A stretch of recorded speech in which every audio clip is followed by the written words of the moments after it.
All right. Shalom, shalom, everybody. We're going to start off with prayer. Dear Heavenly Father, we just ask for you to forgive us of our sins and the sins of our ancestors. We thank you for waking us up this morning. We thank you for the gift of life. We don't take it for granted, Father. We thank you for family time and fellowship, Father, because it's because of you that we live, move, and have our being. We just ask for you to protect us and keep us from all hurt, harm, and danger, and to encamp angels round about us, Father, as these deceptions become more and more deceptive, Father. All these things we do ask and pray in the name of your beloved Son, Yahushua HaMashiach. Amen. So that mic is still working, right? Can you just touch it? Yeah. You got to turn it on. Click the. Okay, so if y'all need to talk, yeah. I got a mic. Huh? Yeah. It's a little loud. I can turn it down. Testing. That's better? Okay. So, what's going on in the world right now? Too much. Everything's going on. So I had a whole bunch of different videos, but for some reason, YouTube was YouTube. A lot of videos that I sent to myself, all of a sudden were deleted from YouTube. So I was like, I don't know how that happens, but that's another story. There is a lot of talk about the stuff that's going on and how it has to do with Gog and Magog, especially in the Christian evangelical world, right? With all this stuff going on. So what just happened? Bombing. Right. America just bombed Iran. That's the breaking news. And it's crazy because it happened yesterday evening, but a lot of this stuff ends up happening close to our feast days because this is always a spiritual time. So that goes on, and it's really hypocritical because what happened? He had just given him a 2-week, ultimatum, and then not even a week into it, he just bombs them, right? So this is a little known fact. Do y'all realize that? So he bombed Iran. Do y'all realize that the second largest Jewish community in the world is in Iran right now? Oh, wow. The second largest. And they don't fear no persecution or anything. Those were some of the videos I was going to show y'all with them talking about it. That all of a sudden they got scrubbed off of YouTube. I don't know how that happened. I was trying to get back, but it just wouldn't work. So you got all this stuff going on, the evangelical world, and then everyone is just like, even like on TV, and they're like, this is it. This is like, we are full-fledged into the end times. This is getting ready to happen in this because everything is set in the stage. And they want you to believe partly what's a lie. And I know we've covered this before, but I'm just trying to keep this on the forefront of your mind. You are Israel. Yeah. Right? So the time clock revolves around you. It don't revolve around nobody else. And as of right now, as a nation, we are not in the land. Right? So with everything going on, keep that in mind. Because they want you to fearmonger. What were you going to say? Was it last night? I was looking at, because I pay attention to science that goes on in the world too. Mm-hmm. The scientists basically that look into the world and stuff, they said that under America, it's showing that the foundation underneath us is falling thin to where underneath, between the earth is nothing but fire and lava. And I said, what would be crazy? Because, the Father said he's going to create heaven on earth, and there's a lake of fire. And I was like, we're literally over it, right? Yeah, and then they said that all everything is like deteriorating from the bottom of earth, and like America's literally falling. So if y'all can't hear what she's saying, scientists, and I was like, wow. The scientists are saying that the Earth's crust in America is deteriorating to where it's nothing but just that volcano that's underneath, all the fire and brimstone in the hell underneath. It's what's going on in America. Now, we also know that there's a chain of volcanoes known as the Rings of Fire. Now, do y'all realize that if Russia was to hit America with a nuke, it would leave from Russia and get here in 27 minutes? Yeah. An intercontinental ballistic missile could get here in 27 minutes. Yeah. So, and before we really get into the heart of the lesson, and I really wish this other video would have popped up. So one of the things, because I was talking to Doc June, and there's a lot of fear mongering going on. Now, I'm not saying do not be vigilant, because they have made the populace of America aware that the sleeper cells are here. Now, we've been telling people for years now about all these immigrants coming in here from China, Russia, Iran. Most of these are from Muslim countries. And The last 20 some odd years or longer, America's been going to war with Muslim countries. That makes America public enemy number one, right? So there's sleeper cells and all this other type stuff. And Jerome, if you don't mind, could you tell them about some of the training that you just did? Oh, Hold on. Give him the mic because I want them to hear this. Tell them your profession, what you do, all that. Supervisor of transportation, and we had to go to IED training. So if y'all don't know what IED training is, that's the type of training that you go through when you're going to Iraq and Afghanistan, because they have these explosive devices that are hidden in the middle of the road. And a lot of times there's decoys. But now they're making our bus drivers here in America go through that. Jerome just went through that. So, because Massa, I mean, your wife was telling me about how you had to apologize to her because you didn't know how bad it was. Because why would they start having us train on that here? Right. Now, this was prior to the bombing that happened yesterday, right? Yeah. Just happened. Babe, they bombed Iran. We bombed Iran. Yeah, we just bombed Iran yesterday evening, right? So, Jerome, when did you do that training over IED training? 8th, it was So, June 9th. so about 2 weeks ago. So how would they know? Yeah, we need to start training our folks on IED training because there's all these sleeper cell elements here. Right. And forward thinking, like, let's go ahead and start training our bus drivers. Now, he's not joining the military. He's not going to Iraq or Afghanistan. But they got him already training up on this thing and then showing him the visual footage of how devastating that can be. Now, mind you, after America bombed Iran, a bunch of the Iranian leaders said, hey, every major city and any doggone civilian can get it at this point, right? So we are literally more so in the crosshairs. So again, use your discernment, not trying to fearmonger, but this is happening. See, they want us so focused on Gog and Magog, right? Which happens closer to the end or the beginning of forever, right? When we really should be focused more on what happens to the daughter of Babylon. Because again, they want us focused on Gog and Magog and not paying attention to what has to happen because, again, we have to be in the land, right?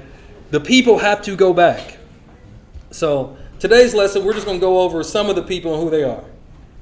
So we're going to start in Ezekiel 36. Go ahead. About the training, Yeah. and the reason they did that for school bus drivers is because school buses can go where? Everywhere. Everywhere. Yeah. They're not going to stop a school bus if they pull up, they think the kid's on a field trip. Right. So we have to make sure that nothing's put on our buses. If we didn't see it there the day before and it has showed up that day, what's it doing on here? School buses can go on government property without being searched because field trips. Pull up next to federal buildings and park field trips. So they're teaching you about not only IEDs, but VIEDs as well, the VBEDs. Searching with the mirror and everything? No. No, I don't think they're going to have all that equipment, but He's saying just that look for things that weren't there, like, he got trained on IEDs and their bus being turned into a VBED, basically. Like Yeah. if you got on your bus the next day and say, I don't know what this box is, I didn't put it there, you need to report it ASAP. yeah. Because they can go on government, so they might think it's a box of lunch boxes or something. So just like we bombed, don't be surprised if there's not another event, probably a false flag. I don't know. They may actually use this to go ahead and create this fake peace treaty. There's a lot of different ways that they could play this thing. Right. But our focus got to be on the Most High All the time. and know that we win in the end. Yeah. So we're going to Ezekiel 36 because, again, the majority of the Christian world believes that those are the people and all this is end-time prophecy being fulfilled, right? Again, we've gone over this before. So Ezekiel 36. Also, you son of man, prophesy unto the mountain of Israel and say, you mountains of Israel, hear the word of Yahuwah. Thus saith Yahuwah, Eluah, because the enemy have said against you, Aha, even the ancient high places are ours in possession, right? Because they've taken our land. Therefore prophesy and say, Thus saith Yahuwah, Eluah, because they have made you desolate, and have swallowed you up on every side, that you might be a possession unto the residue of the heathen, and you are taken up in the lips of talkers, and are an infamy of the people. That sounds like us as a nation of people. Therefore, you mountains of Israel, hear the word of Yahuwah Allah. Thus saith Yahuwah the Most High, to the mountains and to the hills, to the rivers and to the valleys, to the desolate wastes, and to the cities that are forsaken, which became a prey and derision to the residue of the heathen that are round about. Therefore, thus saith Yahuwah, surely in the fire of my jealousy have I spoken against the residue of the heathen and against all Idumea. So who's Idumea? Who's Idumea? Esau or Edom, right? Right? All Idumea, which have appointed my land into their possession with the joy of all their heart, with despiteful minds to cast it out for a prey. So when it talks about all of Idumea and the residue of the heathen, there's a context behind that, right? So for one, if we go to the Jewish Encyclopedia of 1925, we talked about this before, volume 5, page 41, it says, Edom is in modern Jewry. So they know that the Edomites are a part of the modern day Jews today. Now, these are not Israelites. And again, this is part of them, but this is not the full makeup of the quote-unquote Jewish people, right? But the promises and the covenant does not go through Esau or Edom or Idumea, right? So, just to show you how Esau was mixing with other nations, we're going to go to Jasher 90. I know we haven't read this in a while, but Jasher 90, we're going to read verses of 1 through 11 and 28 through 31. After that time, in the 5th year after the children of Israel had passed over Jordan, after the children of Israel had rested from their war with the Canaanites, at that time great and severe battles arose between Edom and the children of Kittim. And the children of Kittim fought against Edom. So who is Kittim? Do y'all remember who Kittim is? Okay, we'll go over it in a second. And Albanius, king of Kittim, went forth in that year, that is in the 31st year of his reign, and a great force with him of the mighty men of the children of Kittim. And he went to Seir to fight against the children of Esau. And Hadad, the king of Edom, heard of his report. And he went forth to meet him with a heavy people and strong force, and engaged in battle with him in the field of Edom. So this is the Edomites, or Idumea, and Kittim, right? And the hand of Kittim prevailed over the children of Esau. And the children of Kittim slew of the children of Esau 22,000 men, and all the children of Esau fled from before them. So 22,000 of Esau died, the men. And the children of Kittim pursued them, and they reached Hadad, king of Edom, who was running before them, and they caught him alive, and brought him to Albanius, king of Kittim. So, just to make it plain, Kittim is synonymous with Rome. So before Israel was truly fully a nation, right? The Idumea or Edom was already a nation. They had kings, right? But they fell into battle with Rome, right? And so we just saw that they lost to Rome, right? So Kittim is Rome. Again, this is Jasher 90. And Albanius ordered him to be slain, talking about Hadad. And Hadad, king of Edom, died in the 48th year of his reign. And the children of Kittim continued their pursuit of Edom, and they smote them with a great slaughter. And Edom became subject to the children of Kittim, and the children of Kittim ruled over Edom. And Edom became under the hand of the children of Kittim, and became one kingdom from that day. So from the get-go, so when you see jumping into the New Testament, you got to realize, like, wait a minute. So Edom or Esau or Idumea and Rome became one. That's why you see Herod the Tetrarch becoming the king of Judea, right? Because they were already mixing for all that time, right?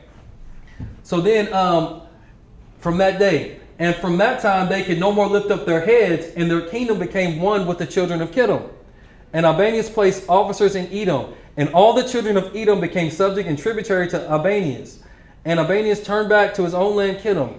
And when he returned, he renewed his government and built for himself a spacious and fortified palace for a royal residence, and reigned securely over the children of Kittim and over Edom. So then when we jump down to verse 28, then it says, and it came to pass in those days that Albanius, king of Kittim, died in the 38th year of his reign, that is, in the 7th year of his reign over Edom, and they buried him in his place which he had built for himself. And Latinus reigned in his stead 50 years. And during his reign he brought forth an army, and he went and fought against the inhabitants of Britannia, Great Britain, and Kernania, the children of Elisha of Javan, and he prevailed over them and made them tributaries. So now they're expanding their empire.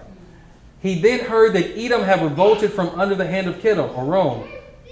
And Latinus went to them and smote them and subdued them, and pursued them under the hand of the children of Kittim. And Edom became one kingdom with the children of Kittim all the days. And for many years there was no king in Edom, and their government was with the children of Rome and their king. So again, it's Edom or Idumea and the residue of the heathen. So you see the mixing already started, right? So I was going to go through Daniel 11, just 5 verses, because I mean it just talks about. I'll go ahead and do it. We'll start at verse 30. For the ships of Rome shall come against him. Therefore he shall be grieved and return, and have the indignation against the holy covenant. So shall he do. He shall even return and have intelligence with them that forsake the covenant. So all those people that forsake the covenant in that time. And arms shall stand on his part. And they shall pollute the sanctuary of strength, and shall take away the daily sacrifice, and they shall place the abomination that maketh desolate. Now we know these things have already happened. Right? Of course, they're going to try to make this stuff happen again. And such as do wickedly against the covenant shall be corrupt by flatteries. But the people that do know their God shall be strong and do exploits. That's going to be us. And they that understand among the people shall instruct many. Yet they shall fall by the sword, and by flame, and by captivity, and by spoil many days. That's what's happened to us, right? Over and over again. Now, when they shall fall, they shall be holpen with a little help. But many shall cleave to them with flatteries. And some of them of understanding shall fall. Why do they fall? To try them, and to purge, and to make them white, even to the time of the end, because it is yet for a time appointed. So even at the end, a lot of our people that are awake are going to fall. Right? So now we're going to jump back to Ezekiel 36. So these prophecies are against Edom and the residue of the heathen, right? So now, June, if you don't mind, starting in verse 6. Prophesy therefore concerning the land of Israel, and say unto the mountains, and to the hills, to the rivers, and to the valleys, thus saith Yahuwah, behold, I have spoken in my jealousy and in my fury, because ye have borne the shame of the heathen. So the destructions that are coming to these nations are because of what we've gone through, right? You got to keep everything in context. Yep. Not what happened in so-called 1948. Keep going. Therefore, thus saith Yahuwah, I have lifted up mine hand. Surely, surely the heathen that are about you, they shall bear their shame. But ye, O mountains of Israel, ye shall shoot forth your branches and yield your fruit to my people of Israel, for they are at hand to come. Future generation, right? Keep going. For behold, I am for you, and I will turn unto you, and ye shall be tilled and sown. And I will multiply man upon you, all the house of Israel, even all of it. And the cities shall be inhabited, and the waste shall be builded. Right. And so again, they want us to think that everything that happened in 1948 and what's been happening to these other people is fulfilling all these different prophecies. So what you don't know is Ezekiel 35 talks about this great destruction that's going to happen to Edom. Right? These Ezekiel prophecies kind of happen in order. and let you know different things that are going to happen at a specific time, right? A lot of these things are starting to shape up to potentially be in the times that we're living in, but it has to do with the fall of the daughter of Babylon, right? And us going back into the land, right? Because again, everyone's focused on those people and thinking that that fits everything. Because I'm going to be honest, it's the great white hope. It's the great white hype, right? Because it can't be us, anything but the Negro, right? I'll read this one. And I will multiply upon you man and beast, and they shall increase and bring fruit. And I will settle you after your old estates, and will do better unto you than at your beginnings, and you shall know that I am Yahuwah. So better than what we've ever had it before. Yea, I will cause men to walk upon you, even my people Israel, and they shall possess you, and you shall be their nahala or inheritance, and you shall no more henceforth bereave them of men. So we're not going to get kicked out no more. Thus saith Yahuwah, because they say unto you, your land devours up men and has bereaved your nations. Therefore, you shall devour men no more, neither bereave your nations anymore, saith Yahuwah the Most High. Because again, when you're wicked in that land, the land spews you out. The homosexual capital of the world is literally Tel Aviv. I don't know how people can get away with that. I don't know. Then it says, neither will I cause men to hear you in the shame of the heathen anymore. Neither shall you bear your reproach of the people anymore. Neither shall you cause your nations to fall anymore, saith Yahuwah, right? Because again, this will be a time where we are only going to understand rulership, right? So we'll come out of the slave mentality and we'll come into leadership. The head becomes, or the tail becomes the head again, right? The world is set back like in its rightful order, right? But again, this has to do with us coming back into the land, right? Again, not 1948. Moreover, the word of Yahuwah came unto me, saying, Son of man, when the house of Israel dwelt in their own land, they defiled it by their own way and by their doings. Their way was before me as the uncleanness of a removed woman. Wherefore I poured my fury upon them for the blood that they had shed upon the land, and for the idols wherewith they had polluted it. And I scattered them among the heathen, and they were dispersed through the countries. According to their way and according to their doings, I judged them. And when they entered unto the heathen, whither they went, they profaned my holy name. When they said to them, these are the people of Yahuwah, and are gone forth out of his land. Right? June, can you read the slide?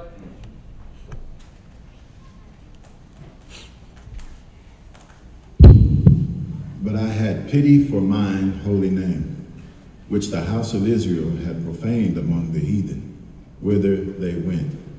Therefore say unto the house of Israel, Thus saith Yahuwah Elohim, I do not this for your sakes, O house of Israel, but for mine holy name's sake, which ye have profaned among the heathen, whither ye went. So it's not about our righteousness. Okay, keep going. And I will sanctify my great name, which was profaned among the heathen, which ye have profaned in the midst of them. And the heathen shall know that I am Yahuwah, saith Elohim, when I shall be sanctified in you before their eyes. For I will take you from among the heathen and gather you out of all countries, and will bring you into your own land. Now, did this happen in 1948? Were they gathered out of all countries? No. Okay. Just making sure. Okay, keep going. Then will I sprinkle clean water upon you, and ye shall be clean from all your filthiness, and from all your idols will I cleanse you. Okay, keep going. A new heart also will I give you, and a new spirit will I put within you. And I will take away the stony heart out of your flesh, and I will give you an heart of flesh. And I will put my spirit within you, and cause you to walk in my statutes, and ye shall keep my judgments and do them. So when we come back into the land, the Most High is literally giving us the circumcised heart. And we follow the commandments of the Most High to the letter and in the spirit, right? But we're not going to be getting into homosexuality and doing all this other stuff. Because that's going to be a different time. Because the rebels, the Most High, he's going to purge out, right? So again, when you know certain things like this and you look at those people, they don't fit anything, right? At least not these prophecies. Okay, keep going. Oh, yeah, 28. And ye shall dwell in the land that I gave to your fathers, and ye shall be my people, and I will be your Elohim. I will also save you from all your uncleanliness, and I will call for the corn, and will increase it, and lay no famine upon you. And I will multiply the fruit of the tree, and increase of the field, that ye shall receive no more reproach of famine among the heathen. Right. So then he says, then shall you remember your own evil ways and your doings that were not good, and shall loathe yourselves in your own sight for your iniquities and for your abominations. That's not what those people do. They think they're better than everybody. And like if they know you're a believer and you don't believe their way, they'll literally spit on you, spit at you, talk to you crazy, anything. Not for your sakes do I this, saith Yahuwah Elohim. Be it known unto you, be ashamed and confounded for your own ways, O house of Israel. Thus saith Yahuwah, in the day that I shall have cleansed you from all your iniquities, I will also cause you to dwell in the cities, and the waste shall be builded. So when all this stuff happens, everything gets rebuilded. But we are a righteous nation. We're not going around warmongering, raping, robbing, murdering, killing people. That's not the character of the children of the Most High. That's just not. And the desolate land shall be tilled, whereas it lay desolate in the sight of all that passed by. And they shall say, this land that was desolate is become like the Garden of Eden, and the waste and desolate and ruined cities are become fenced and are inhabited. We know that hasn't happened there either. Then the heathen that are left round about you shall know that I, Yahuwah, build the ruined places and plant that was desolate. I, Yahuwah, have spoken it, and I will do it. Thus saith Yahuwah Elohim, I will yet for this be inquired of by the house of Israel, to do it for them. I will increase them with men like a flock, as the holy flock, as the flock of Jerusalem in her solemn feasts. So shall the waste cities be filled with the flocks of men, and they shall know that I am Yahuwah. Right? So again, there's this whole conspiracy. You know, in Revelations 2:9 and 3:9, you know, the blasphemy of those that say they are Jews and are not, but are the synagogue of Satan. All these things ring true now more than ever. So there's a few books we're going to briefly dive into. One is called Who is Esau Edom? Right? Who is Esau Edom by Charles something. I can't even read that picture. Right? So in this, we're only going to read the highlighted portions. Right?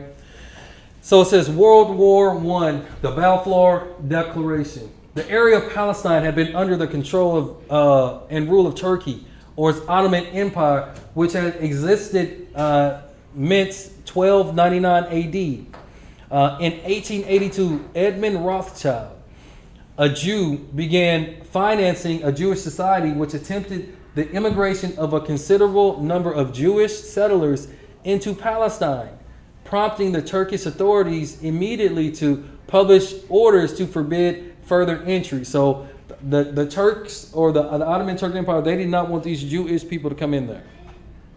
On May 17, 1901, Herzl met with the Turkish Sultan regarding Zionist plans and terms for a Jewish national home in Palestine. And an agreement was made. Herzl immediately went to London, where he spoke with much confidence of the success of his mission with the Sultan, and asked the Jewish people for $1.5 million pounds for the purpose of obtaining the charter. But the Jewish people kept silent. Although the Jewish population in general had no interest in settling in Palestine, the Zionists persisted. And the Zionists were literal, the leaders of the Zionist movement were literal atheists. So it made no sense why they wanted to push this stuff. This interest stems from the bulk of Jewry being ignorant of their own religion and what the Talmud and the protocols have to say regarding world control. The essence of Zionism. Political Zionism is part of the Jewish religion as revealed by Rabbi Stephen S. Wise in stating, Zionism is Judaism, and Judaism is unthinkable without Zionism. To establish their political goals, the Zionists needed a political change in the Palestinian territory. And there is nothing that can cause political change more assuredly than war. So what's going on right now? Potentially war. They're trying to change something else. It's the same game. They just recycle everything. The international Zionists, bankers, and plutocrats thus instigated the Balkan War in 1912 to 1913, which brought a revolt against Turkey, weakening it and causing it to lose some of its territory. So they plan so far ahead, and they're always scheming. That's why we need to start learning our enemy, because that's all they do. They just study us for no apparent reason. Right? They have to know what makes us tick, right? Then it says, the Balkan crisis was like a powder keg in the European arena, and its repercussions helped to precipitate World War I. On July the 28th of 1914, it was necessary to bring Turkey in on the side of Germany and the Central Powers, because the Zionists knew that an Allied victory was expected to result in major territorial changes in the Ottoman Empire. So they're kind of playing both sides, of which Palestine was a part. On Turkey's entry into the war, arch-Zionist and Jew Chaim Weizmann commenced a political campaign on behalf of Zionism. During this period, 1915, Weizmann met with Britain's First Lord of the Admiralty, Arthur Balfour, explaining to him the historical roots of Zionism.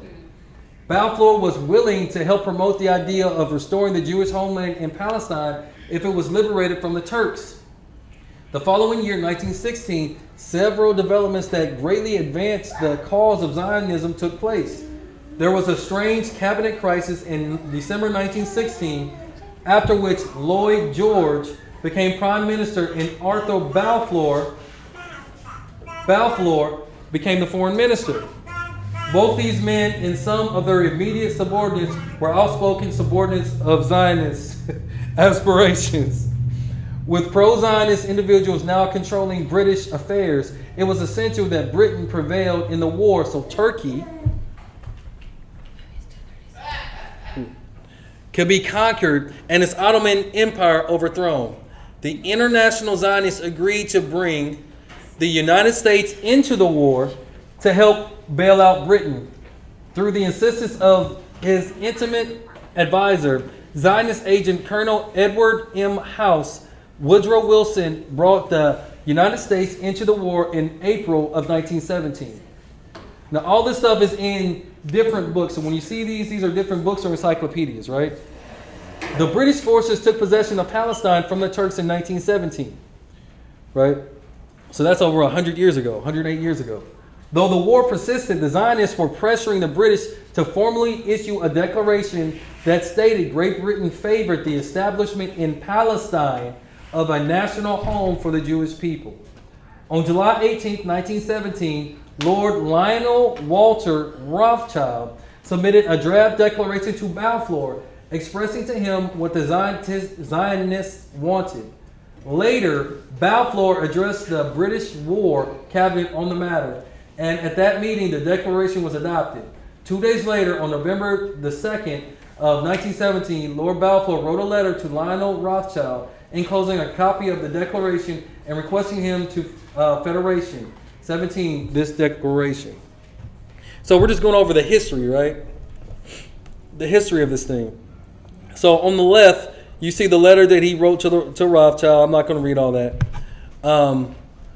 So this is the communication, though. It says, to assure that Palestine would be in Zionist control, British forces were ordered to enter and occupy Jerusalem in December of 1917.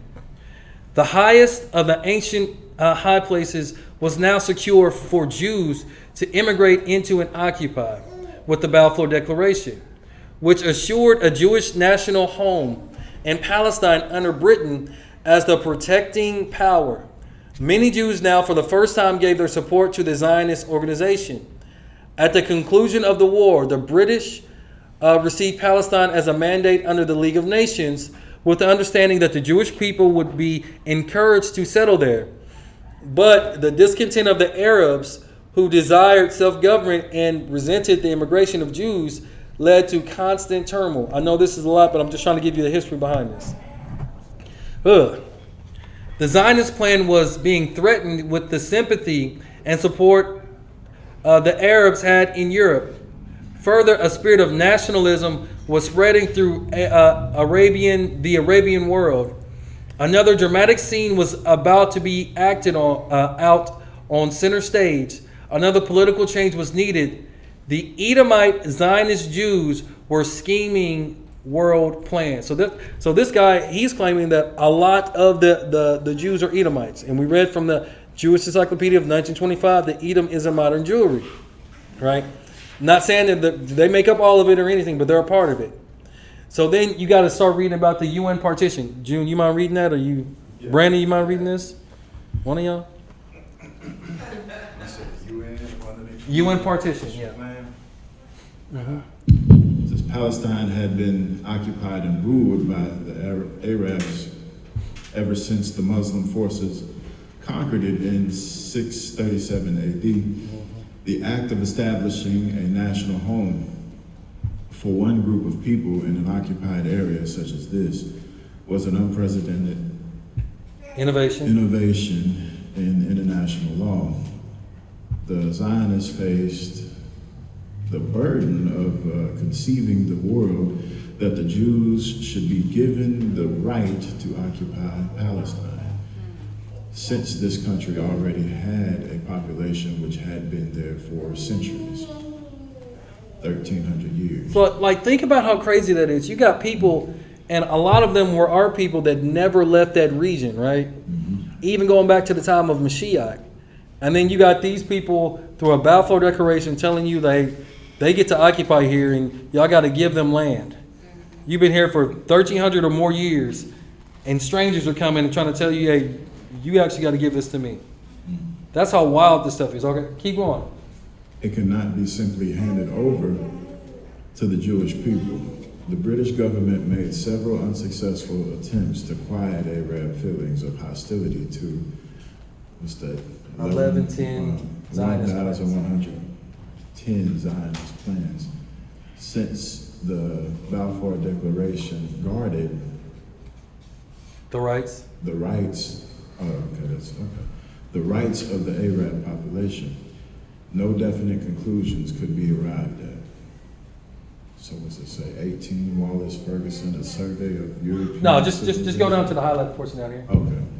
Another political change was needed, such as that only the war could bring. So again, they make all of these huge political changes through war. The war in Afghanistan. So before we went into Iraq, we were going looking for weapons of mass destruction. Then Benjamin Netanyahu, he had a plan for us to go fight 7 of these countries in the Middle East, so they can just get more and more land and power, right? And we've just been following their playbook, even to Trump, which people thought that Trump was going to be the guy that's going to stick up to him. He's not playing no games. This and playing those. No, he's a puppet just like all the rest of them. Mm-hmm. And he allegedly converted to Judaism.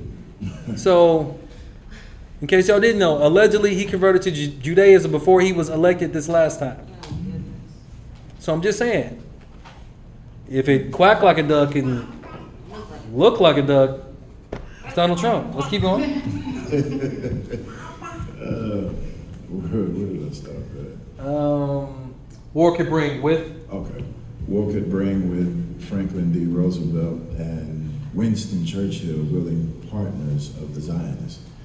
It took little effort to bring America to Britain into World War II. The aftermath of the war allowed the Jewish Zionists to establish their international organization called United Nations. Wait a minute. On October whose organization was this? The Jewish Zionists. So they was behind even the UN. What a coinky then. United Nations. What a coincidence, right? 1945. Crazy, right? It's crazy how all this stuff ends up. And you just like, oh, so y'all were behind even that. Yep. Wow, that's David. Say what? That's David. So then it says, in 1947, the British gave up their Palestine mandate and placed the Palestine problem in the hands of the Zionist created communist-controlled United Nations. The General Assembly approved plans to place Jerusalem under international control and to partition Palestine into separate Arab and Jewish states. Okay, this is through the Zionist United Nations, with the boundary lines drawn in Palestine according to the Zionist partition plan. A Jewish state in Palestine was established with the backing of the United Nations. Now, on May 14th, 1948, the Jewish state proclaimed its independence under its president, Chaim Weizmann, and Prime Minister David Ben-Gurion, right? And you see Harry Truman receiving a Jewish Torah scroll from Zionist Chaim Weizmann. Truman instructed his country's UN delegate to vote in favor of the partition plan in spite of opposition from the U.S. State Department. So even though our people didn't want them to go for that, he was like, no, go ahead and vote in their favor. That's what they always do. Because America, it's really the United States of Israel. America will always be the puppet. So then it says, am I going to read that one? Okay, so the Jewish author, because we're going to get into this book here fairly quickly. Arthur Kessler states that the right of the state of Israel to exist is not based on the origins of the Jewish people as being Israel, nor on the covenant of Abraham with God. So what's it on? Rather, it is based on international law, on the United Nations decision in 1947 to partition Palestine. The Jews have not possessed the land according to biblical requirements surrounding Zion.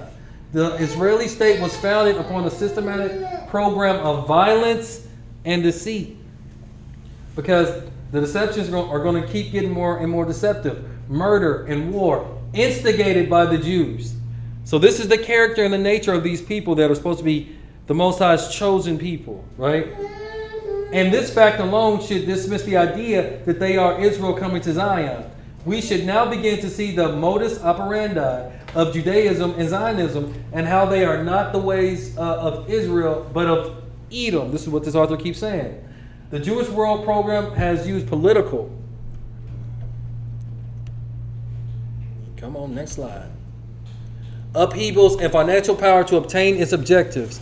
This was expressed by the Jewish Zionist leader Theodor Herzl. When we sink, we become a revolutionary proletariat. The subordinate officers of the Revolutionary Party, when we rise, there rises also our terrible power of the purse. So they rise in wealth. So then he says, Zionism is part of a program for the political conquest of the world. So that's the whole point of Zionism, to conquer the world. The UN being its chief instrument or super government, as mentioned in the protocols. Believe that's the protocols of Zion. The possessing of the ancient lands and holy places of Israel is only a ruse. So the Zionist Jews can sucker the gullible Christians into supporting them as being God's chosen people. Fulfilling prophecy, right? Meanwhile, the Zionists are free to terrorize, murder, sabotage, spy, and get billions in free aid. Exactly what's happening now. Jewish Palestine is at a communistic and atheist-ridden monstrosity. So he said that they're communists and they're atheists, like I said earlier, whose only ambition is not to serve the world, but to rule it. And fair use this is for educational and training purposes. I'm just reading his book. That's what he said. Old Charlie boy. Okay, and then Palestine and prophecy. We have seen that the Bible speaks of the Israel people going to a new Jerusalem or Zion, which is in a new land, all for the story regarding their ancient land. Its use by God's people was to come to an end. Thus saith Yahuwah, unto the land of Israel an end. The end is come upon the four corners of the land, and I will give it unto the hands of the strangers for a prey, and to the wicked of the earth for a spoil, and they shall pollute it. Wherefore I shall bring the worst of the heathen. So those people that are controlling that land now are literally the worst of the heathen. Right? Wherefore I will bring the worst of the heathen, and they shall possess their Israel's houses. I will also make the pomp of the strong to cease, and their holy places shall be defiled. I believe that's in Ezekiel 7 when that was prophesied. So we're in Ezekiel 36 now, and now we're getting ready to go to Ezekiel 37. Because, again, in Ezekiel 35, there is a pronouncement on the great destruction of Edom, right? 36, it talks about us coming back into the land and how he's going to do us good and how it's going to be because of the fire of his jealousy and how it's not for our sakes, but for his holy name's sake. But again, in this hour, we can't get so confused with everything, every wind of doctrine that these evangelicals and everything that's on the social media, different platforms are trying to tell you. Because, again, Gog and Magog, because all I keep hearing and seeing, I'm like, this is not that. Like, this ain't. So Ezekiel 37. So I'm just going to go over some of the chief parts. He said, the hand of Yahuwah was upon me, and carried me out in the spirit of Yahuwah, and set me down in the middle of the valley, which was full of bones. Y'all remember this one, right? The dry bones. And caused me to pass by them round about. And behold, there were very many in the open valley, and lo, they were very dry. And he said unto me, Son of man, can these bones live? And I answered, O Yahuwah, O Lord, you know. And he said unto me, Prophesy unto these bones, and say unto them, O you dry bones, hear the word of Yahuwah. Thus saith Yahuwah unto these bones, Behold, I will cause breath to enter into you, and you shall live. Right? So this needs to be in our prayer continually. This has to do with the house of Israel and the house of Judah. Us coming back into the right mental and spiritual state, right? And leaving this slave syndrome, for lack of a better term. And I will lay sinews upon you, and will bring upon you flesh upon you, and cover you with skin, and put breath in you, and you shall live, and you shall know that I am Yahuwah. So I prophesied as I was commanded, and as I prophesied there was a noise, and behold a shaking, and the bones came together, bone to bone, bone to his bone. And when I beheld the sinews, and the flesh came upon them, and the skin covered them above, but there was no breath in them. Then said he unto me, Prophesy unto the wind. Prophesy, son of man, and say unto the wind, Thus saith Yahuwah Eloah, Come from the four winds, O breath, and breathe upon these slain, that they may live. So why the four winds? Because we were scattered there. So we got to come back alive where we're scattered to. Scattered at. So I prophesied, and he commanded me. And the breath came into them, and they lived, and stood upon their feet, an exceedingly great army. Right? So we know this, right? This is Ezekiel 37. We come together, we form a stick, Israel and Judah, right? So I'm not going to read this whole thing, but we know the context. So that's what they're trying to make us believe is what happened in 1948 in the last 70 some odd years over there, right? But the whole house of Israel is not over there. Just people claiming to be Jewish, right? Not the other 11 and a half tribes at all. It don't fit prophecy. So we're going to skip to Ezekiel 38. Right? So in Ezekiel 38, starting in verse 1, it says, And the word of Yahuwah came unto me, saying, Son of man, set your face against Gog and the land of Magog. Because again, this is what I keep hearing. The chief prince of Meshach and Tubal, and prophesy against him. So again, they keep talking about Gog and Magog. And say, Thus saith Yahuwah, Behold, I am against you, O Gog, the chief prince of Meshach and Tubal. And I will turn you back, and put hooks into your jaws, and I will bring you forth, and all your army, horses and horsemen, all of them clothed with all sorts of armor, even a great company with bucklers and shields, all of them handling swords. Persia is Iran, Ethiopia, and Libya with them, all of them with shield and helmet. So all this has to do with Gog and Magog, because that's what I keep hearing, that's what I keep seeing. So we have to figure out who's Gog and Magog. So let's start by going to Genesis 9. So we'll go to Genesis 9, we're going to start, and we're going to read verses, actually 23, that's a typo, through 27. And it says, and Shem and Japheth took a garment and laid it upon both their shoulders. So this is about a prophecy that was going to happen. And went backward and covered the nakedness of their father. And their faces were backward, and they saw not their father's nakedness. So they did a righteous thing in that moment, right? And Noah awoke from his wine and knew what his younger son had done unto him. What was that son's name? If it's not Shem and Japheth, who is it? Ho? Say it again. Ham. There we go. Unto him. And he said, cursed be Canaan, a servant of servants shall he be unto his brethren. And he said, blessed be the Lord God of Shem, and Canaan shall be his servant. But then he says, the Most High shall enlarge Japheth, and he shall dwell in the tents of Shem, and Canaan shall be his servant. So, do y'all see the confusion in that? What did I just say? What did I just say? What part of that can kind of get confusing? It's talking about Canaan. Huh? To where it's talking about Canaan. So Canaan is going to be whose servant? Canaan is going to be the servant of the elder. Huh? His eldest brother of Shem. Okay. And who else? Of what? Of both his brothers? Look. Jacob. And he said, cursed be Canaan, a servant of servants shall he be unto his brethren. And he said, blessed be the Lord God of Shem, and Canaan shall be his servant. So Canaan is going to be Shem's servant, but then again, and God shall enlarge Japheth, and he shall dwell in the tents of Shem, and Canaan shall be his servant also. So also it says that Japheth will dwell in the tents of Shem. So when he talks about all of Idumea and the residue of the heathen, we got Japheth living in our land over here, and the rest of the world has no clue that this was prophesied, because when you look at this word enlarge, it goes back to being deceived. So it's not that he would just enlarge them, he would deceive them, right? And then they would dwell in tents of Shem, thinking, most of them believe that they are the people, even though they're not. Because they're from Japheth, they're not from Shem. So now we'll jump to Genesis 10. That's about the generations. And can you go ahead and start feeding the kids? No? Oh.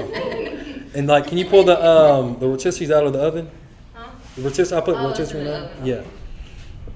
That's the importance of knowing. That's the importance of knowing your history. See, if you don't study your history, you won't know where you actually came from. Mm-hmm. So when you said these people don't know that they're not the people, No. because it was planned that way Right. for them to not know that they're the people, but also for them to not have access to their full history like that. Because just like we were brainwashed, they were brainwashed. So And they only hold the ones that are their truth. leaders actually know the truth.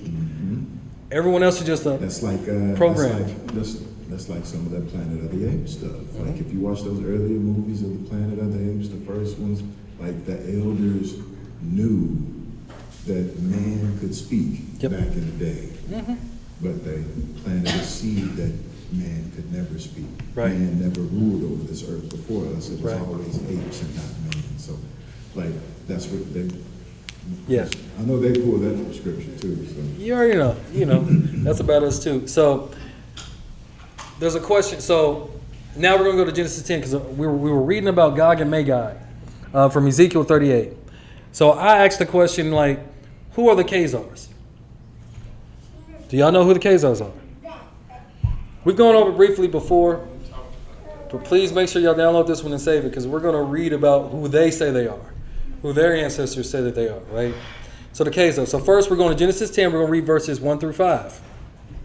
So it says, now these are the generations of the sons of Noah, Shem, Ham, and Japheth. And unto them were sons born after the flood. The sons of Japheth, right, so not of Shem, are Gomer and Magog, right? And it's just said that Japheth would dwell in the tents of Shem, right? Gog and Magog. So Gomer and Magog and Madai and Javan and Tubal and Meshach and Taraz, right? All of those are sons of Japheth. And the sons of Gomer, another son of Japheth, Ashkenaz, and Riphath, and Togarmah. So all of these are sons of Japheth. And the sons of Javan, Elisha, Tarshish, Rome, and Dodanim. Right? By these were the isles of the Gentiles. So the book literally tells you who the Gentiles are in the beginning. Europe. European. That's what this. So by these were the islands of the Gentiles divided into their lands. Everyone after his tongue, after their families in their nations. So when you know stuff like this, you can't be fooled by this stuff like, wait a minute. No. You're from the Isle of the Gentiles. I know who you are. For the most part. You know, not everybody, because you could be mixed.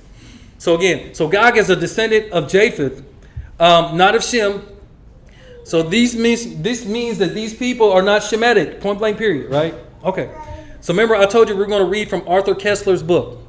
Because I've had these books and I haven't, now that I have more time, I've been really diving into them. It's called The 13th Tribe. So the last book that we were reading from was Esau, Edom, right? This one is called The 13th Tribe by Arthur Kessler. I have physical and I have digital copies of it. Well, a digital copy, one. So it says, about the time when Charlemagne was crowned emperor of the West, the eastern confines of Europe between the Caucasus and the Volga were ruled by a Jewish state. Y'all see that?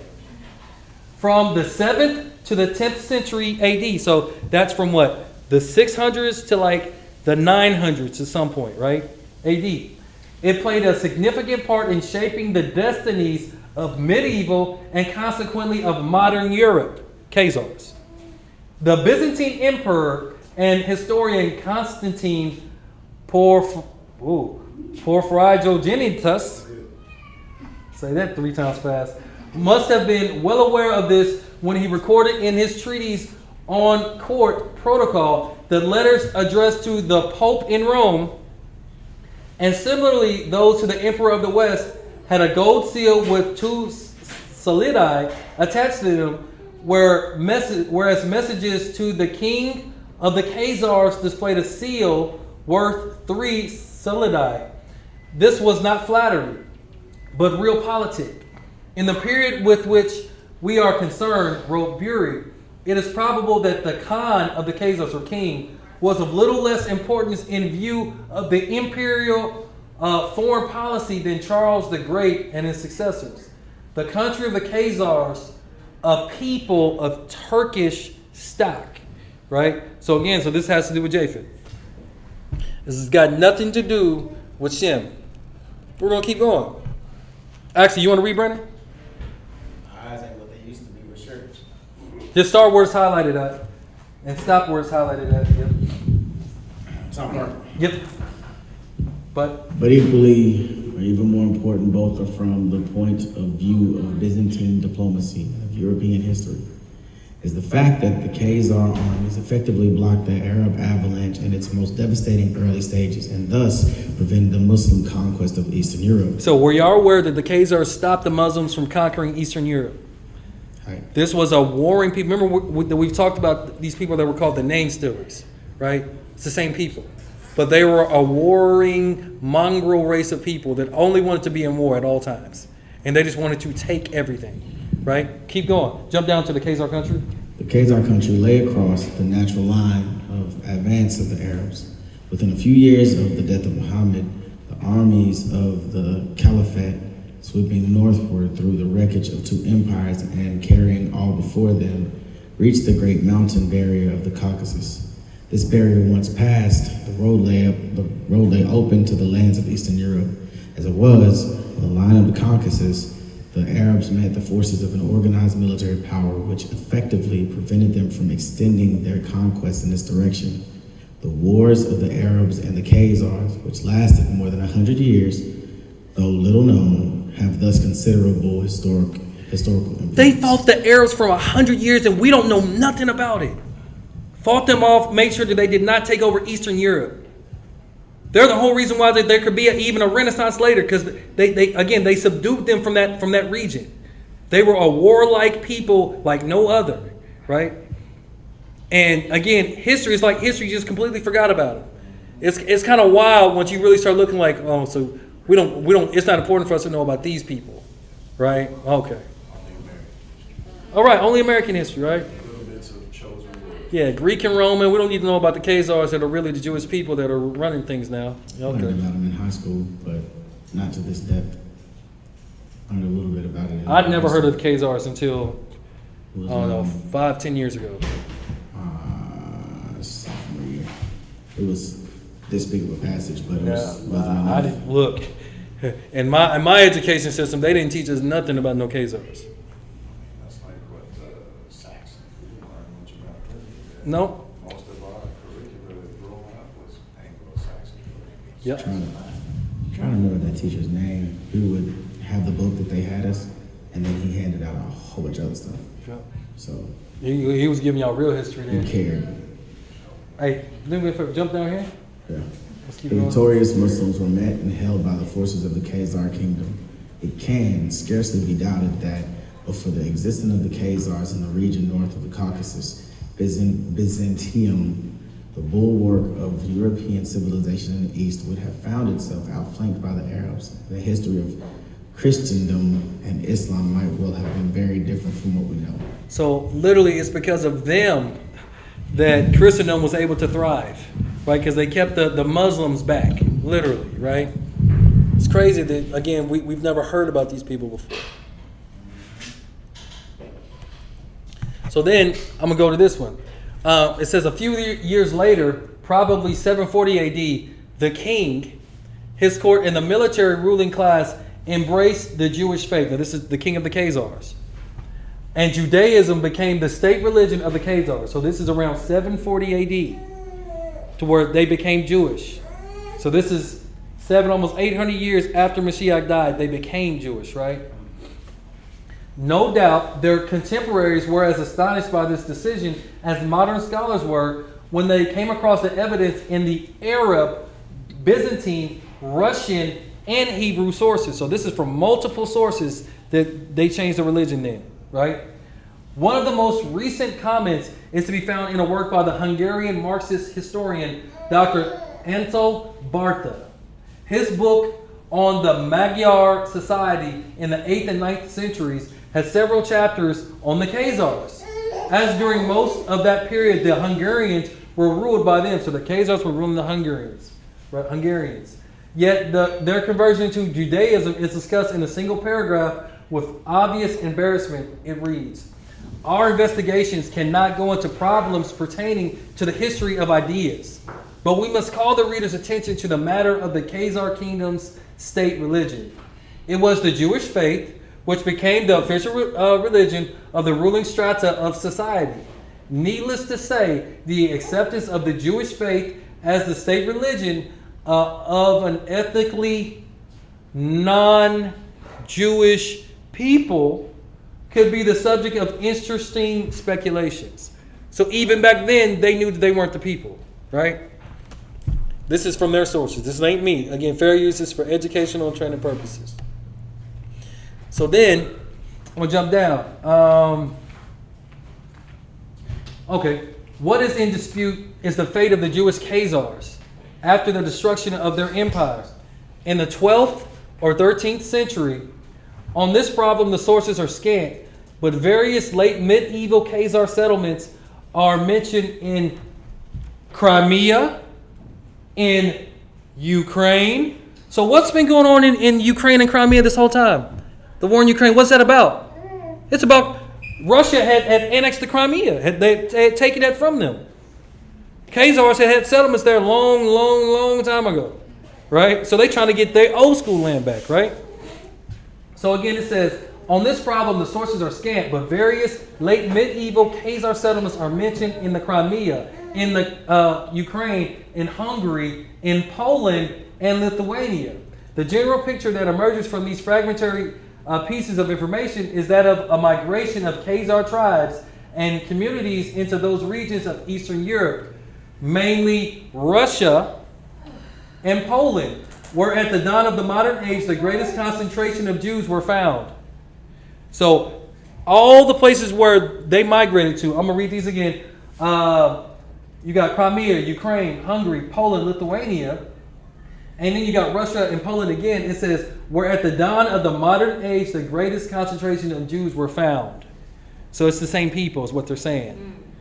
This has led several historians to conjecture that a substantial part and perhaps the majority of Eastern Jews and hence of world Jewry might be of Khazar and not of Semitic origin.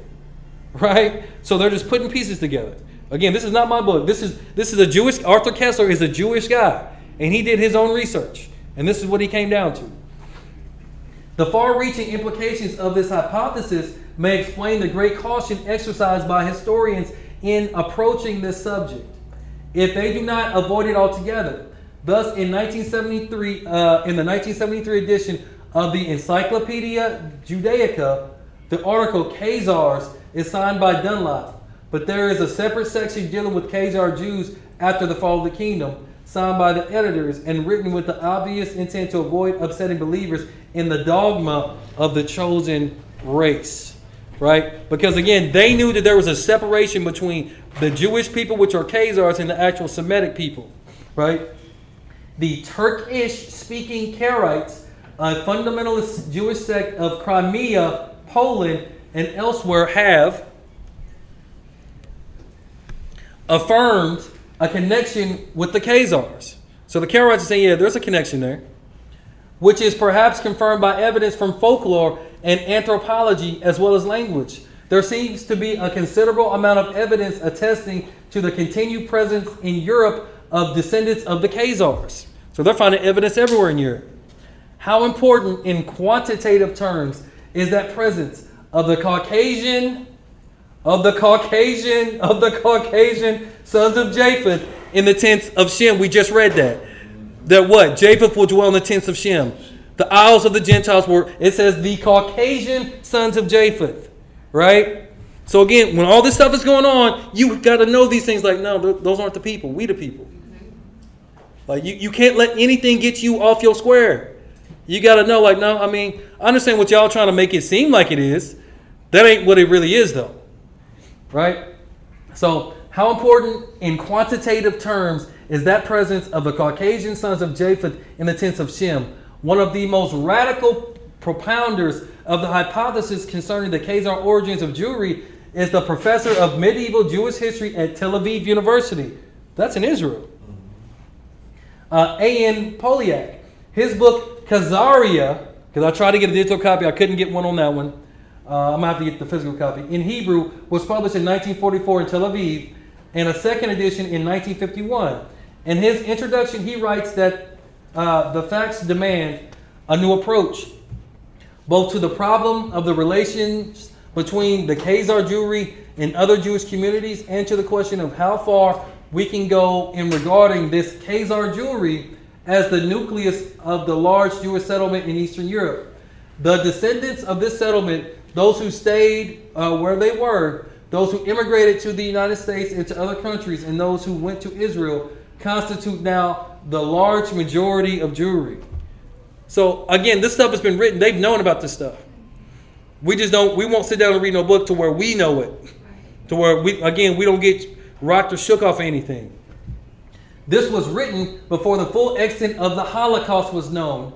But that does not alter the fact that the large majority of surviving Jews in the world is of Eastern European and thus perhaps mainly of Khazar origin. If so, this would mean that their ancestors came not from the Jordan but from the Volga, not from Canaan but from the Caucasus, once believed to be the cradle of the Aryan race, and that genetically they are more closely related to the Hun, Uighur, and Magyar tribes than to the seed of Abraham, Isaac, and Jacob. Should this turn out to be the case, then the term anti-Semitism will become void of meaning, based on, and then I skipped and I went to this part. It says, these fortresses formed a rough semicircular arc from the Crimea. So this was a Khazar settlement, which the Khazars ruled for a time, across the lower reaches of the Donetsk and the Don to the Volga, while towards the south they were protected by the Caucasus, to the west by the Black Sea, and to the east by the Khazar Sea, the Caspian. However, the northern chain of fortifications marked merely an inner ring, protecting the stable core of the Khazar country. The actual boundaries of their rule over the tribes of the north fluctuated according to the fortunes of war. That's actually Ukraine and Russia. Yeah, it was Ukraine, Russia, the Crimea. They like the Khazars used to rule all of that way back when. And the Donetsk. Yeah. Yeah. Ukraine. It says, at the peak of their power, talking about the Khazars, they controlled or exacted tribute from some 30 different nations and tribes inhabiting the vast territories between the Caucasus, the Aral Sea, the Ural Mountains, the town of Kiev, and the Ukrainian steppes. The people under Khazar suzerainty included the Bulgars, the Burtas, the Guz, the Magyars, Hungarians, the Gothic and Greek colonies of the Crimea, and the Slavonic tribes in the northwestern woodlands. Beyond these extended dominions, Khazar armies also raided Georgia and Armenia and penetrated into the Arab Caliphate as far as Mosul. In the words of the Soviet archaeologist M.I. Artemonov. Jamal, you want to read this one? If you don't mind. Hey, young king, will you hand me my water?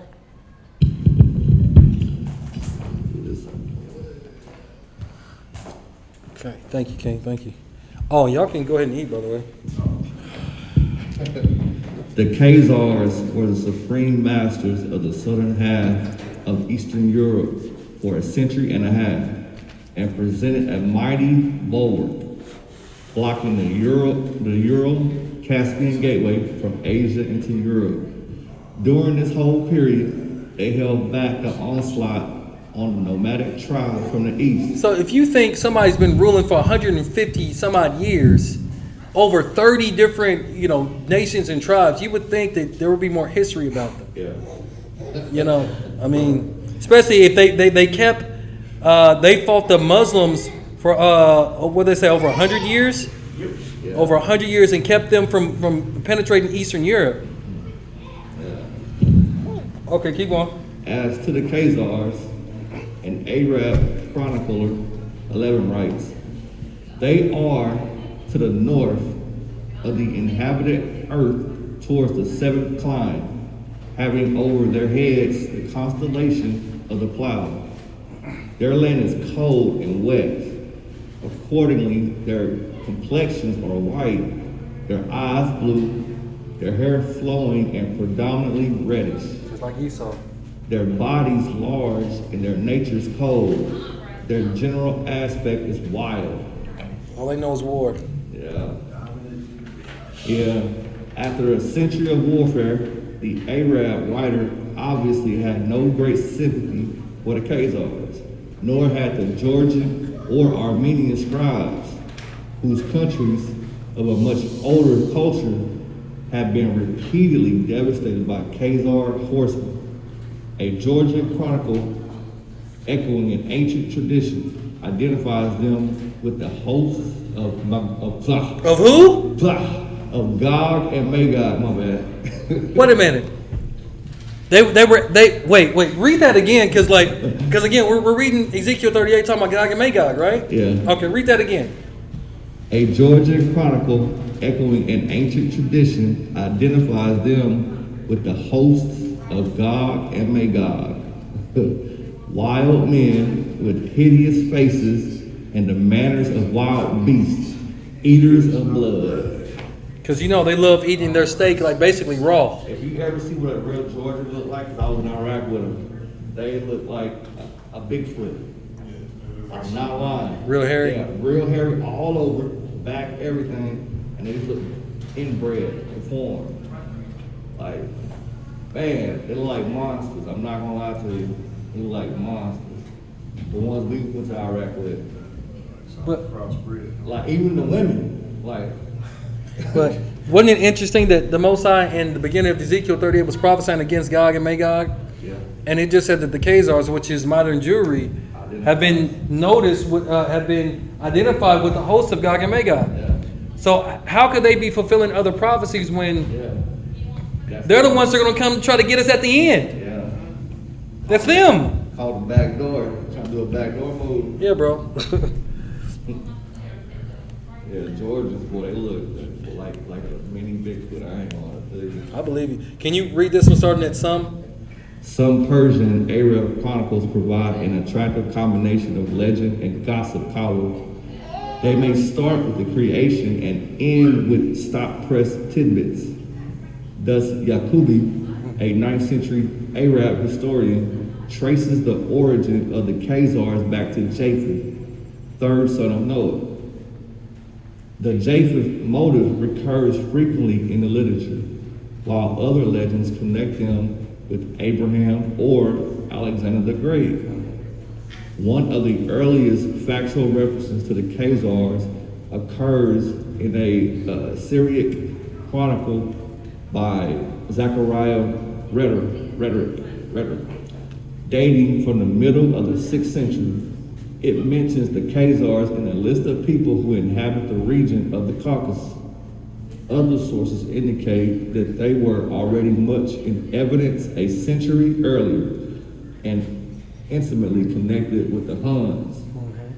In AD 448, the Byzantine Empire, Theodosius II sent an embassy to Attila. Attila the Hun. Attila the Hun. Okay, yeah, which included a famed, how you say that? Rhetorician by name of Prophecies. He kept a minute account not only of the diplomatic negotiations, but also of the court intrigues and goings on in Attilia's sumptuous banqueting hall. He was in fact a perfect gossip columnist and is still one of the main sources of information about Hun customs and habits. But Prophecies also has anecdotes to tell about a people subject to the Huns, whom he calls Khazars. The Khazars. Or Akatsars, right? Khazars, yeah. That is very likely the Khazars or white Khazars. The Byzantine Empire, Prophecies tells us, tried to win this warrior race over to the side, but the greedy Khazar chieftain named Caridus considered the bribe offered to him inadequate and sided with the Huns. Attila defeated, how you say that? Caradox, rival chieftains, installed him as the sole ruler of the Khazars and invited him to visit his court. So they're synonymous with the Huns and Attila and all that.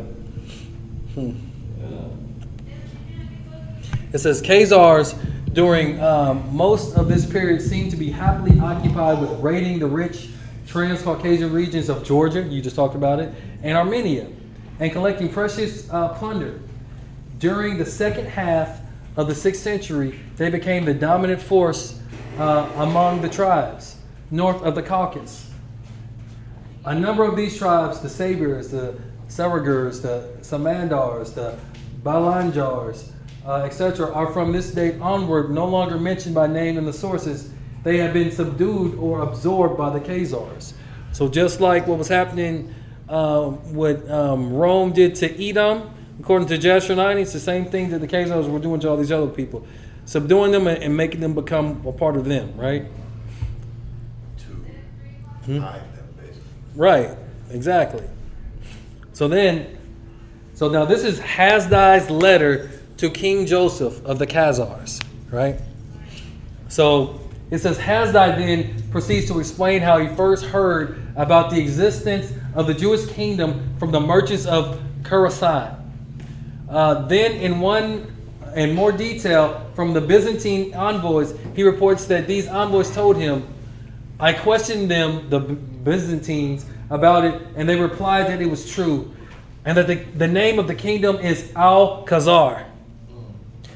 Between Constantinople and this country, there is a journey of 15 days by sea, But they said, by land there are many other people between us and them. The name of the ruling king is Joseph. Ships come to us from their land, bringing fish, furs, and all sorts of merchandise. They are in alliance with us and honored by us. We exchange embassies and gifts. They are powerful and have a fortress, and they're out for their outposts and their troops, which go out on forays from time to time. So let's keep reading about this Khazar people. I feel the urge to know the truth. Whether there is really a place on this earth where harassed Israel can rule itself, where it is subject to nobody. If I were to know that this is indeed the case, I would not hesitate to forsake all honors, to resign my high office, to abandon my family, and to travel over mountains and plains, over land and water, until I arrived at the place where my master, the Jewish king, rules. So this is what Hasdai is saying, right? If this is the case, master the king rules. And I also have one more request, to be informed whether you have any knowledge of the possible date of the final miracle, the coming of the Messiah. Right? So he wanted to know what all they knew. Which, wandering from country to country, we are awaiting. Dishonored and humiliated in our dispersion, we have to listen in silence to those who say, every nation has its own land, and you alone possess not even a shadow of a country on this earth. That was Hazai was one of us, right? Hoping that this was a true Hebrew nation, right? Israelite nation. Then it starts with a fanfare of greetings. Then reiterates the main contents of Hasdai's letter, proudly emphasizing that the Khazar kingdom gives the lie to those who say that the scepter of Judah has forever fallen from the Jews' hand, and that there is no place on earth for a kingdom of their own. So it gives place to this lie. This is followed by a rather cryptic remark of the effect that already our fathers have exchanged friendly letters, which are preserved in our archives and are known to our elders. Jeremiah, you mind reading this one?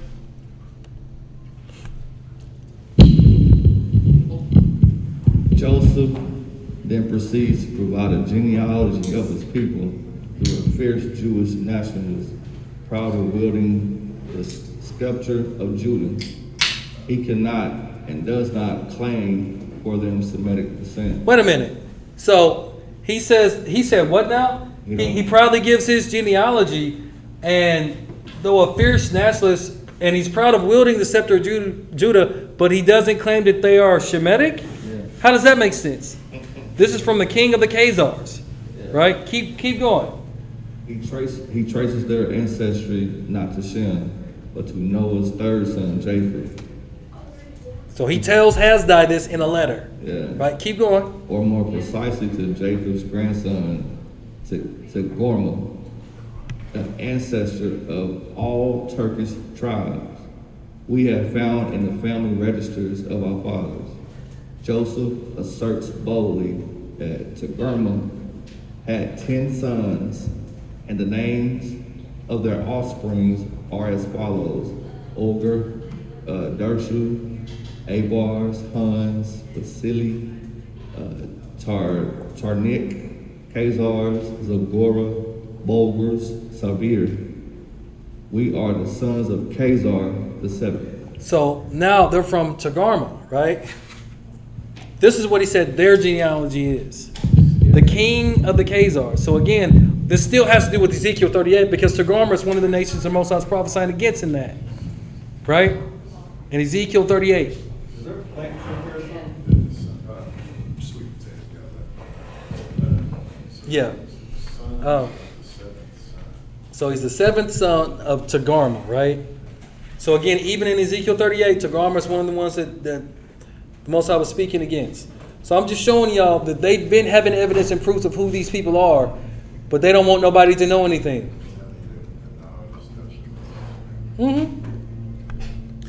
So then, still in the 13th tribe, right? The evidence quoted in the previous pages indicate that, contrary to the tradition of view held by 19th century historians, the Khazars, after the defeat by the Russians in 965, they always fight the Russians. And they always end up losing to Russia, right? That was over 1,000 years ago. They fought to them and lost. Lost their empire but retained their independence within narrower frontiers and their Judaic faith well into the 13th century. They even seem to have reverted to some extent to their erstwhile predatory habits, bearing comments. In general, the reduced Khazar kingdom persevered. It waged a more or less effective defense against all foes until the middle of the 13th century, when it fell victim to the great Mongol invasion set in motion by Genghis Khan. Even then, it resisted stubbornly until the surrender of all its neighbors. Its population was largely absorbed by the Golden Horde, which had established the center of its empire in Khazar territory. So they've been trying to get their territory back. That's the whole reason why the war in Ukraine and all that other type of stuff. They were trying to get their country back, right? But before and after the Mongol upheaval, the Khazars sent many offshoots into the unsubdued Slavonic lands, right? Helping ultimately to build up the great Jewish centers of Eastern Europe. So they sent people out like, hey, we may be trying to fight here, but y'all go ahead and set up more settlements for us out there. Here, then, we have the cradle of the numerically strongest and culturally dominant part of modern Jewry. The offshoots to which Baron refers were indeed branching out long before the destruction of the Khazar state by the Mongols. As the ancient Hebrew nation,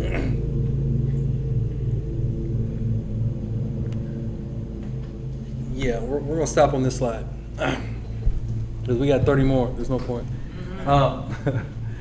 But at the same time, their exclusive religion fostered a tendency to keep themselves and stick together, to establish their own communities with their own places of worship, schools, residential quarters, and ghettos originally self-imposed in whatever town or country they settled. This rare combination of wanderlust and ghetto mentality, reinforced by messianic hopes and chosen race pride, both ancient Israelites and medieval Khazars shared.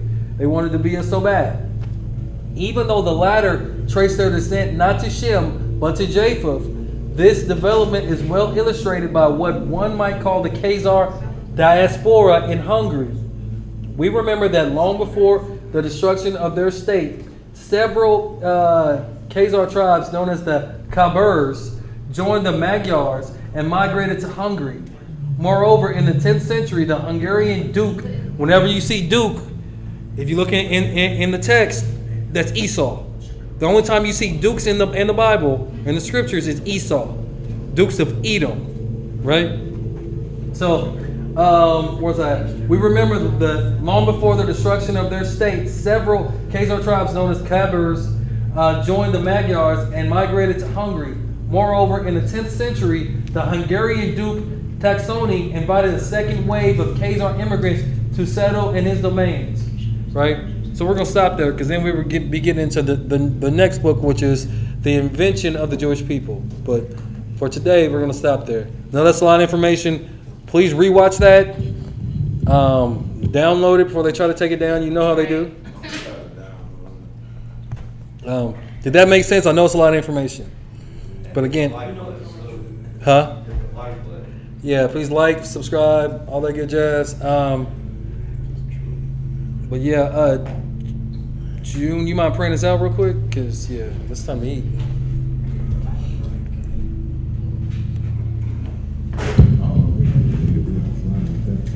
Thank you for bringing us together today. And thank you for this word that we received, this information. Let us process this, chew the cud on it, and receive this as truth. And continue to seek you out. I ask that you keep us safe as we partake in, or as we leave and travel on our ways and get to where we need to go once we go our separate ways. I'd like to pray over the food that we are about to eat. I ask that you give us the strength and nourishment that we need to continue to serve you. Shalom. Shalom.